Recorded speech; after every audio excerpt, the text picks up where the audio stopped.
happy holidays.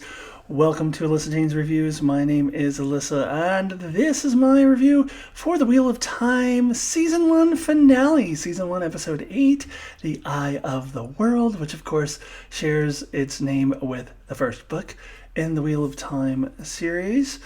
And this video will also feature a very brief review of the entire season, just my overall thoughts of the season as a whole at the end, because I'm not going to do a whole separate video on season 1. So at the end of this video, I'm going to give my rating out of 10 for this episode, and then I will do a separate rating out of 10 for the season as a whole. And then I will be doing a live discussion on this season with my brother Mark from Enchantment of Eternity, who is not familiar with the source material, so I'm very interested to get his thoughts. That's going to take place next week. I haven't nailed down the date yet, but I will talk more about that at the end of this video. First, let's get into this episode, The Eye of the World, and we'll start with a spoiler warning. If you have not seen the episode, then you should not have clicked on this video, otherwise you would be spoiled. I don't know why I just broke into that accent. Anyways, so I fucking loved this episode. I thought it was a fantastic finale, and I think that mostly because of the character stuff. I loved what they did with Rand and Moraine, particularly in this episode, but they were able to address all of the characters in at least some small ways, so I really appreciated that. Let me just say straight off that the battle that occurs in this may draw comparisons to like the Lord of the Rings and the Game of Thrones, and probably not in a very positive way if it draws those comparisons, because it falls well short of either of those. But I would say the comparisons are not warranted, because to me this battle was sort of the B-plot. It wasn't meant to be this big epic thing like you would see in The Lord of the Rings or in Game of Thrones. To me, that was not the point of this episode, although there is a very, very cool aspect of this battle that relates to a couple of our known characters, which I really fucking loved, which I'll get into a little bit later. But to me, the battle was like beside the point. So if you're going to say that, oh, well, this isn't as epic as Lord of the Rings or Game of Thrones, no, and it shouldn't be. It wasn't meant to be. So it's really all about the character stories to me, and I love what they do with the Dark One in this episode. Fucking love it. Okay, so let's go ahead and get into some of the details. Okay, so we get this very lovely intro with the original dragon, Lewis Themen, I'm not sure how to pronounce it, I forget. And the Tamerlane seat, she appears to be called instead of the Amerlin seat, the leader of the Aes Sedai in that time period, which was 3,000 years earlier. One bit of confusion for me is that she refers to him as the Dragon Reborn. I thought he was just the dragon, not reborn. But anyways, I don't know. Maybe someone can explain that to me. But anyways, so this takes place just before the original dragon is going to try to cage the Dark One and eventually cause the breaking of the world. Now, if you're not familiar with the source material, I would highly recommend that you check out the X-ray features, particularly the one for episode 1. So if you're watching it on Amazon Prime, whenever you hit pause, like there's an option for the X-ray features, and honestly, I could not figure out how to get it on my TV, so I had to go on my laptop and click on it. I don't know. But each episode up to the first 6 episodes has an Origins feature. And I actually haven't watched them all, but I would like to go back and watch them all. But particularly the one for episode 1. It's this little animated thing. I think it's pretty shitty animation, if I'm being honest. But it explains the breaking of the world. So if you're not familiar with the source material, that is something you should check out. I wish they kind of just put that into the show somehow. I wouldn't have minded actually a Lord of the Rings type of introduction to the show that explained that. But instead, you gotta go and like click on it as a special thing.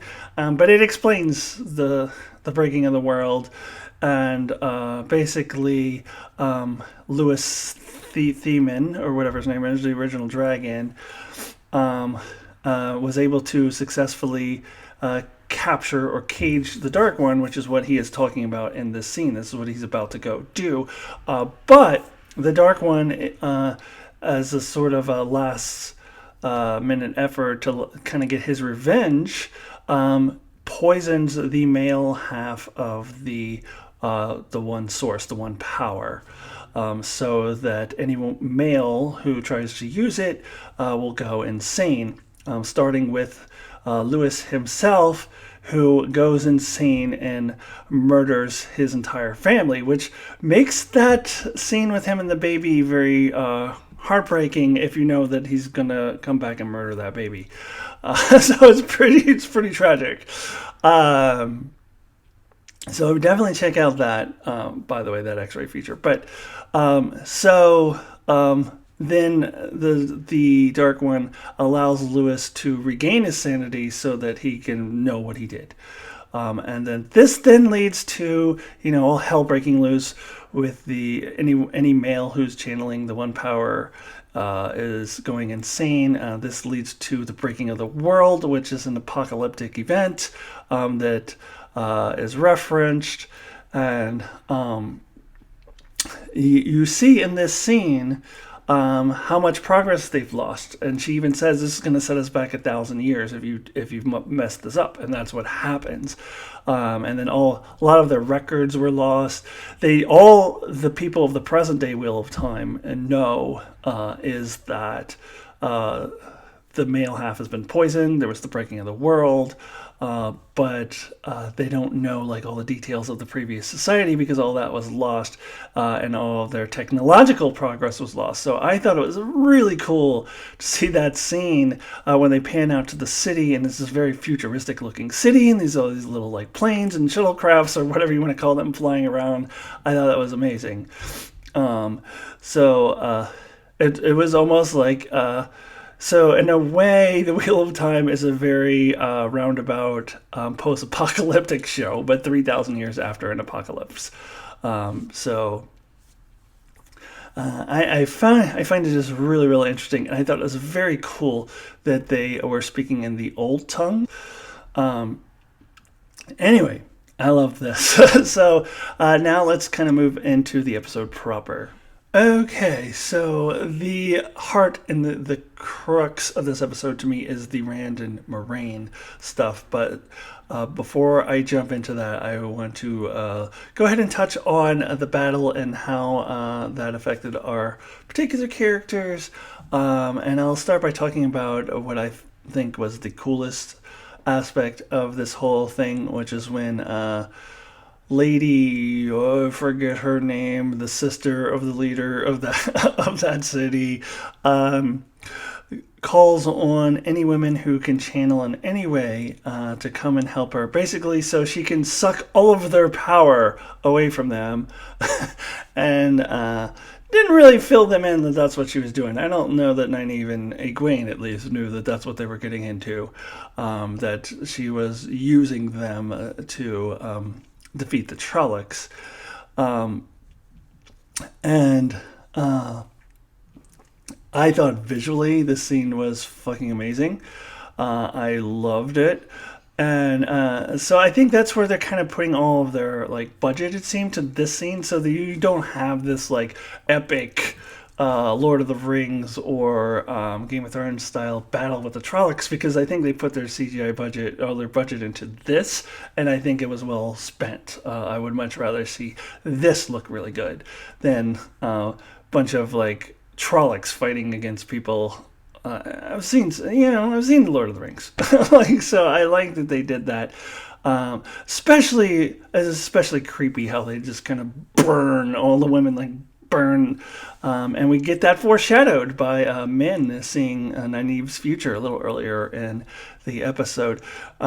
And this shows just how powerful Egwene and Nynaeve are as channelers, as they both survive this. As Nynaeve is able to first protect Egwene, and then apparently she herself ends up being okay. I didn't quite understand how she ended up being okay, other than it just shows how powerful these two are. And we now know from another part of this episode, which I'll talk about in just a second, that they do have a role to play and they are going to be important moving forward. And I absolutely love what this means for these two characters, and overall, just that whole sequence, everything was visually stunning and fantastic. Absolutely A+ for me. Now we get into kind of the Perrin of it all. Perrin is my least favorite part of season 1. I'll talk about it a little bit more when I talk with my brother later on next week, when we discuss season 1 overall. One of my favorite podcasters named Josh Wigler did a... he keeps doing impersonations of Perrin, calling him Perrin Snow. Making him sound like Jon Snow. I can't really do it, but he's just, my wife was killed. You know, like the whiny, annoying version of Jon Snow from season 1, like the crappy Jon Snow that just annoyed the crap out of everybody. That version of him, that's what Perrin is like. And yeah, again, I'll get into more detail next week on my live discussion, but I don't care for this character, but we do get through him the revelation that Padden Thane is a dark friend, and he shows up here. And now I wonder how well this plays to people who aren't familiar with the source material. You may have forgotten who the hell Padden Thane was. He does appear in the first episode. Also, in last week's episode, his presence is foreshadowed as Perrin swears that he saw him in the crowd, and Nynaeve says, no, Padden Thane's dead. What are you talking about? And then on top of that, and this I did not notice on my own. I definitely heard this from podcasts and other things that I listen to about the show, that apparently Padden Thane appears sporadically throughout the season, and he's an Easter egg. Like it's kind of a Where's Waldo type of thing. You have to have keen eyes and keen ears, because apparently he does this creepy whistle. At least in Tar Valon, he does that. Like if you listen very carefully at a certain point in the crowd, you hear his whistle, and then you can see him in the background. So apparently he wears Waldos around the first season. So he has been following them all throughout. And he is the one who tells Perrin, hey, this ain't over. This is just starting, and Rand may be the dragon, but all 5 of you have a role to play. And they even flash over to Matt, and was he back in Shogar Logoth? I mispronounce everything. I'm so sorry. Where was he? He was just looking really evil. So they got that actor to film that one last scene, I guess, before they recast him. So that does at least tell us Matt will be back, even though he'll look different next year because he'll be played by a different actor. And then all of our characters are important, not just Rand. So I think that was key to disseminate that information. But poor Loyal. Oh. He was very short-lived in this series, Loyal the Ogier. I loved what we got of him. I wish we got more of him. And I will say, I kind of understand now why he went with them. Last week I was like, why did he go with them? That doesn't make any sense. He was their guide. I guess that makes sense. I don't think they made that very clear, though. I think he was tragically underused. and now he's dead. So that's very sad. Same thing with Tom Maryland, tragically underused, and also apparently dead. I don't know.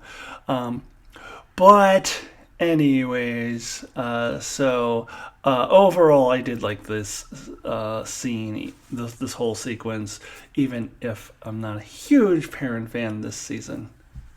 Okay, let's get into the heart of this episode, the eye of the world of it all, and Moiraine taking Rand into the Blythe, and I love what they did with the Blythe. It's so freaking creepy. That part where they come across that like weird dead body thing that I don't know what the hell happened to it. That was very effectively creepy, and we get the setup with Rand having the dream. First, it's a dream within a dream because he thinks he's waking up from a dream, but that's really still the dream, and Moiraine gets killed.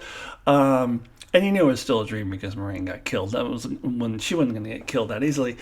And then we meet the Dark One. I guess one of my complaints of the show would be, I think maybe one or two more dream sequences throughout, because that is definitely something that is very present in the books, and they did it more in the early part of the season. I think maybe one or two additional dreams in the latter half of the season would have been good, but I'm nitpicking there. I absolutely love this dream sequence, and I loved that the creepy, crazy monster Dark One morphs into his true form, and he's just some dude, and he's wearing the same kind of like modern costumes that we see Lewis and the female Aes Sedai in the beginning of the episode wearing.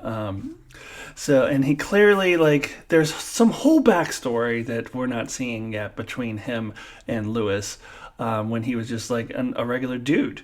So I love that that's how he appears to Rand.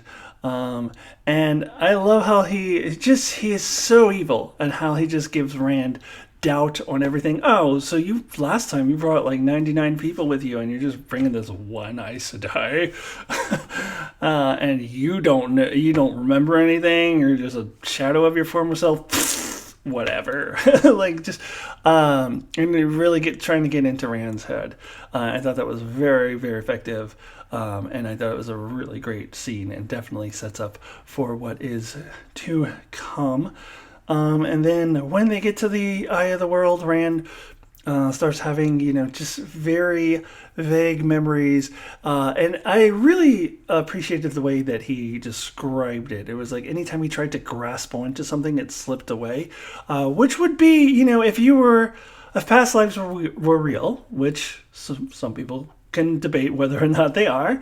If you were to start having memories of them, I think that's how it would be. Like, it would be something that you just can't quite grasp onto. It just slips away from you. So I thought that was very cool. And then we get the final showdown with Rand and the Dark One, where it's all seems to be happening in his subconscious, as of his physical form is unconscious. And I really thought it was great for the tension, how Moiraine, put the knife to him, and she's willing to sacrifice him before allowing him to join the Dark One, which she has always said. She's been very consistent about that throughout. She would not allow the Dragon Reborn to align with the Dark One. She would kill him first. So that really helped to ratchet up the tension, and I loved how the Dark One was both simultaneously playing mind games with Rand and with Moiraine, and I thought that was fantastic. So we get into this scene where Rand has been given everything he wants. He has Egwene. They have a child together. Now, I wonder if this child is the one that Min saw. This child that's not even real, that's in his fantasy. I talked about it last week, how Min saw this premonition of Rand holding a baby, and I don't know if that's what this is, or if he actually is going to have a baby at some point. But it seems like for a while the Dark One is convincing him, and then if he submits to the Dark One and goes along with this fantasy, then he is basically going to join the dark side. How much better is this than if they had done, something, a retread of the Emperor and Luke Skywalker in Return of the Jedi? I love that he's offering him everything he wants, and that's what is going to take him over to the dark side, because he's ignoring what anyone else wants. So I thought it was a beautiful, absolutely beautiful resolution, that Rand is able to overcome it because his love for Egwene is so strong that he is not willing to sacrifice what she really wants for herself. That true love means that you have to sometimes let people go, so that you can allow for them to be the happiest that they can be and allow for them to live the lives that they want to live. So Rand loves Egwene so much that he is willing to sacrifice what he wants for himself because he wants her to be happy. And that is so beautiful, and one of the best depictions of what love actually means, like true actual love, without getting into this sappy nonsense that TV shows and Hollywood films tend to lean on very heavily. This shows just how pure and genuine Rand is. And then, of course, what he does at the end, which I'll talk about in just a second. Oh, I absolutely loved it. And I love that that's how he defeats the Dark One. Of course, we realize this is just round one. He's not really defeated. And this kind of ends the season on a little bit of a dark note. What also has happened here is that the Dark One has sucked away Moraine's ability to touch the One Source. Now, I don't think that happens in the book. I'm not sure. I haven't gotten to the end of the first book yet, but I don't get the impression that it does. But so it'll be very interesting to see how she carries forward in season 2 without being able to touch the One Source. And I would hope she gets that power back at some point. Maybe the Amberlin seat's going to help her get it back. I don't know. I actually don't want her to be without powers forever. So we'll see, but it'll be interesting to see how she adjusts. I love that Lan was able to catch her, because the bond that those two share, he needed to be there for her in that moment. And it was really touching. So I really appreciated that. Now, Rand, meanwhile, once again being extremely selfless and sacrificing, ever seeing his loved ones again, because he does not want to turn into what Lewis, the original dragon, did, which was to murder his family. And I almost wish we'd gotten a little bit more of that in the show itself and not just in that X-ray feature, because it would make it even more powerful. When you know what Rand is trying to avoid, that makes it a lot more powerful. That he does not want to, he loves his friends, not just Egwene, but all of his friends, so much that he doesn't want to go mad and murder them. So he would rather have Moraine tell people that he's dead and go off to, I don't know where he's going off to, but he would rather never see them again, and do his own thing and have them believe he's dead. And I don't think that that's going to hold, but I found it to be a very powerful sacrifice for Rand, and it kind of ties back into that cold opening where you know what happens with Lewis and that baby, and it's so heartbreaking, and Rand not wanting to relive that. So good, but also this is very sad. This is a very dark and sad ending as well, and it really sets up nicely for season 2. One more note: we get kind of a hint of the villains for season 2. I don't remember book 2 at all. I guess they're in book 2, so I'll reread book 2 before season 2 comes out for sure. But I don't know who these people are. But they have a very ominous presence causing a big tidal wave, and getting me excited for season 2 and all the things we're gonna get in season 2. So I've got 2 ratings to hand out here. I'm going to start with my rating for this episode, Season 1, Episode 8, The Eye of the World. And my rating out of 10 for this episode is a 10. Just a great finale with beautiful moments, but also tragic moments, and it effectively got me extremely excited for season 2 and also for reading more of the books. So definitely a 10. Absolutely love this finale. Now let me get into my rating for the season as a whole. So I have some critiques which I've talked about throughout this season. I think the pacing was a little wonky. I did not like how they threw Tom Maryland in late and then just killed him off immediately. Didn't develop him at all. I don't like how they didn't really develop Loyal. So there's little clunky things in it. There's also some weirdness around the Matt character because of what's happening in the real world with the actor and all that stuff. And then also Perrin, I think they can do better with this character. I don't really blame the actor. I think it's more the writing. So I think they can do better with that character. So I think that there's a lot of room for improvement for this show. But overall, absolutely adored it. Had a great time watching this show, especially what they did with Moraine, because Moraine is much less of a character in the book, in the first book at least. The first book is really about Rand, and the first season is really about Moraine, and I think that's for a television show. I think that's where the focus should be. That's where they hired the most, veteran actress, was for that character, and that's where they put most of the focus. I think that's where it should be because it really gets into the mysticism of this world. It really gets into the Aes Sedai and their powers and their politics and all of that, and I think that's where the focus of the show should have been. So I think that was a fantastic change to the books to really focus on Moraine more so than Rand. So I absolutely loved following her story.